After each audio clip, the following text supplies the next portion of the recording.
Olá, você tem ideia de como é que surgiu essa história de intolerância alimentar? Não? Então venha comigo, porque no vídeo de hoje nós vamos descobrir juntos. Eu sou o Dr. Renato Risso e nós vamos passar alguns minutos juntos aqui nesse vídeo.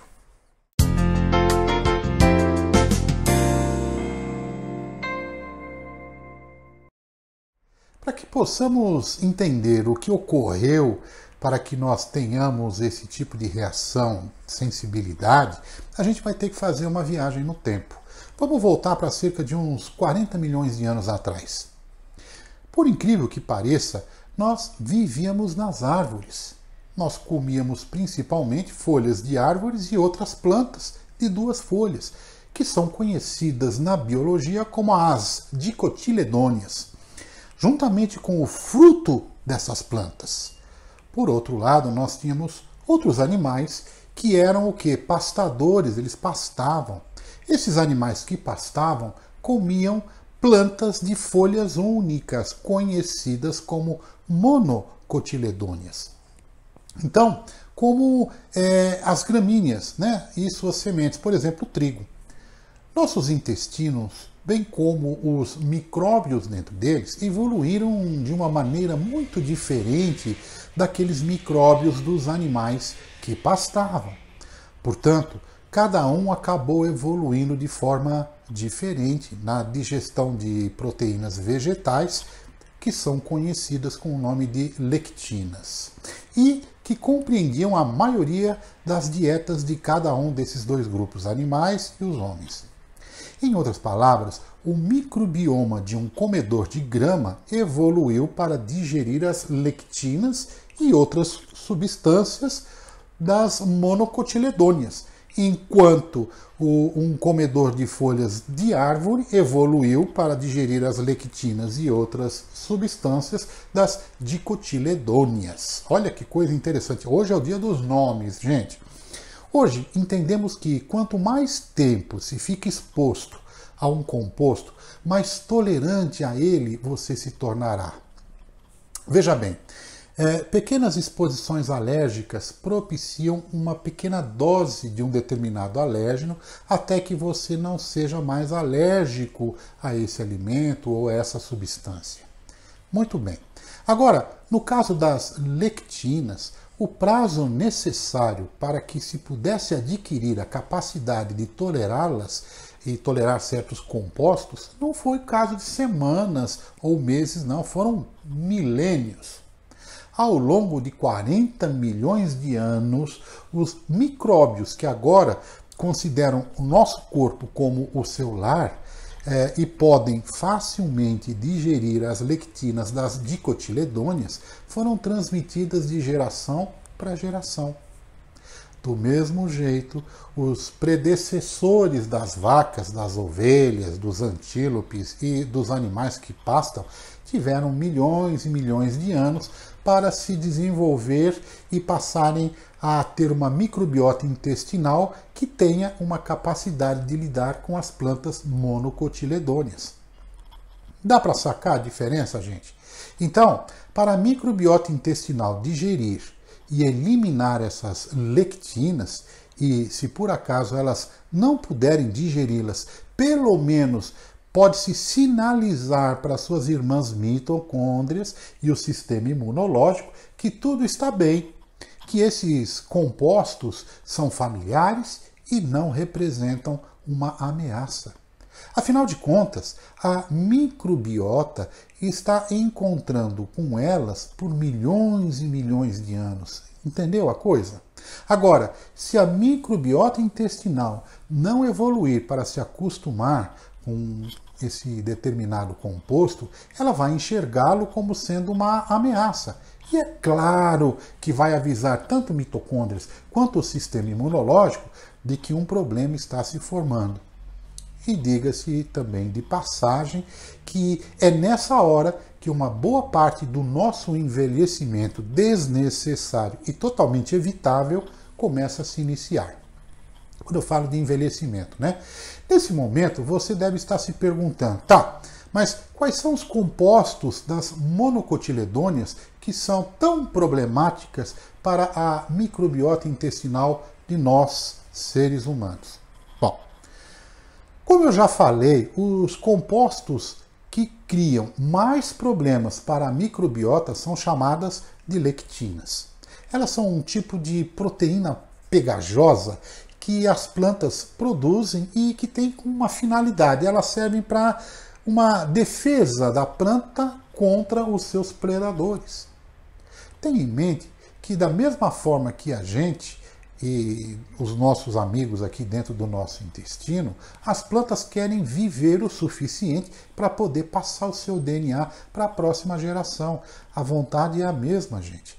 E é por isso que elas produzem as lectinas, como parte de uma estratégia de sobrevivência. Antes dos seres humanos e dos animais de pasto existirem e passarem a comer essas plantas, eram os insetos os principais predadores que as plantas tinham que se manter atentas. E as lectinas acabavam fazendo o que? Elas paralisavam os insetos que as comiam. Então é um mecanismo de defesa muito eficaz, pode ter certeza. Agora, somos muito maiores e mais fortes do que um pequeno inseto. E temos também os nossos próprios mecanismos de defesa, como por exemplo o muco presente em várias regiões do nosso corpo e que eu vou falar em outro vídeo. E é por isso que muitas vezes a gente não experimenta nenhum problema de imediato depois que a gente acaba ingerindo essas tais lectinas. Mas isso não é só o que a nossa microbiota faz. E quanto mais lectinas nós comemos, menos feliz essa nossa microbiota vai estar. E é aí que é fácil deduzir que se ela está infeliz, ela vai deixar a sua casa afundar em um estado calamitoso. E isso vai se traduzir para a gente como excesso de peso, cansaço, dolorimento e doenças de uma forma geral. Quando a gente olha para os ratos e camundongos, que são o quê? Comedores de grãos, é fácil ver como os microbiomas, as microbiotas dele, evoluíram para lidar melhor com essas lectinas dos grãos, que são o resultado de comer plantas monocotiledôneas e suas sementes durante milhões e milhões de anos. Os ratos fizeram isso. Diferentemente de nós, seres humanos. Os roedores, eles têm centenas de vezes mais uma enzima que é chamada de protease no intestino deles e que acaba quebrando as lectinas e outras proteínas dos grãos. Da mesma forma que os roedores, quanto mais tempo nós, seres humanos, tivermos comido uma determinada lectina vegetal, mais tempo a nossa microbiota tinha que desenvolver maneiras de conseguir desviá-la, de conseguir evitá-la. A nossa microbiota, lá no nosso intestino, e as enzimas que a gente produz, não têm os mesmos mecanismos que aquelas dos animais que pastam. Mas isso não era um problema até cerca de quê? De 10 mil anos atrás. Quem me acompanha sabe o que aconteceu há 10 mil anos atrás. Vocês lembram? Eu falo muito em toda live. Bom, foi nesse período quando a gente começou a cultivar os grãos e as plantas monocotiledôneas. Essas plantas são totalmente diferentes dos alimentos que a nossa microbiota evoluiu tendo capacidade de digeri-las. Então, olha como foi a mudança. Veja bem, 10 mil anos para cá pode parecer muito tempo, mas desenvolver uma tolerância imunológica a uma nova lectina nesse período de 10 mil anos é como se fosse uma faísca em termos de evolução. E nos últimos 50 anos, as coisas ficaram muito piores para a sua microbiota intestinal, pois os humanos abandonaram também, em grande parte, os métodos tradicionais, tanto de comer como de preparar alimentos ricos em lectina. Por exemplo, a gente fazia imersão e fermentação, vou falar sobre isso em outro vídeo também, optando por quê? Por opções rápidas e baratas. Também começamos a comer alimentos que não têm base fundamentada na natureza, ou seja, os alimentos dos tais organismos geneticamente modificados, OGM. E a gente também começou a comer carne e produtos lácteos de animais que foram alimentados com alimentos e quem sabe até com drogas que a sua microbiota não está equipada também para digeri-las. Nossas dietas mudaram mais rapidamente nesse último meio século, nesses últimos 50 anos, como nunca na história. Nós agora comemos muito mais trigo, milho e outros grãos, bem como a soja, muitas vezes na forma de alimentos processados. Ora, do que ao invés de comermos os alimentos verdes, aqueles vegetais, alimentos que a gente cresceu comendo, né? Além disso, durante esse mesmo período de tempo, o nosso sistema alimentar foi comprometido por um ataque de herbicidas, de biocidas, de drogas fertilizantes e até de aditivos alimentares. Gente, até mesmo os nossos vegetais saudáveis não estão sendo cultivados com a ajuda das bactérias do solo, que foram eliminadas e trocadas pelas práticas agrícolas modernas. Os níveis de zinco, por exemplo, e de magnésio no solo, que ajudam a prevenir diabetes, síndrome metabólica, despencaram significativamente no solo. Ou seja, não existe simplesmente nenhuma maneira da sua microbiota intestinal se adaptar e se recuperar a todas estas mudanças de uma forma tão rápida. Sem contar a sobrecarga química que a gente está tendo quando a gente está sendo exposto a outras vias de contaminação. Essas mudanças drásticas na nossa dieta está literalmente dizimando a nossa microbiota saudável de uma forma massiva e possibilitando que os bandidos assumam o controle. Os bandidos são as bactérias ruins.